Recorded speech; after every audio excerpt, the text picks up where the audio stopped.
چونکہ وقت کم ہے، ساتھی بھی احباب کافی تھک چکے ہیں اور بھوکے پیٹ بھی ہیں، مجھے اس چیز کا احساس ہے، اس لیے میں مختصر بات کروں گا۔ میں سب سے پہلے اللہ تعالیٰ کا شکر ادا کرتا ہوں کہ مجھے اللہ تعالیٰ نے یہ توفیق دی کہ مجھے کشمیریوں کی ترجمانی کا موقع ملا، اور اس کے بعد میں اہل علاقہ اور ان احباب کا شکر گزار ہوں جو دور دراز علاقوں سے سفر کر کے صرف اس لیے وہاں پہنچے کہ ایک شخص نے کشمیریوں کا انتقام لیا ہے۔ میں جانتا ہوں، مجھے اس چیز کا احساس ہے، میرا کوئی ذاتی معاملہ ہوتا تو شاید نہیں بلکہ یقیناً آپ لوگوں میں سے بہت کم لوگ وہاں پہ ہوتے۔ اور اس کے ساتھ میں جو ہمارے سیاسی قائدین ہیں، نثار شیخ صاحب، بالخصوص راجہ یاسین صاحب، خضر رفیق صاحب اور ضیاء قمر صاحب، جو تھانے میں ملاقات کے لیے گئے اور جن لوگوں نے اس کیس میں ہم لوگوں کی مدد کی، ان کا شکر گزار ہوں، ان کا شکریہ ادا کرتا ہوں۔ اور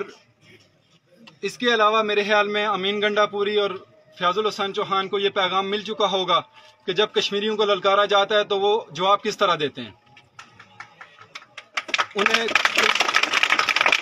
فیاض الحسن چوہان، میں اسے دعوت دیتا ہوں اور اب ایک امید کرتا ہوں کہ شاید وہ کشمیر نہ آئیں، لیکن اگر آتے ہیں تو میں یہ دعوے سے کہہ سکتا ہوں ان کا استقبال اس سے بڑے نمبر کے جوتے سے ہوگا انشاءاللہ۔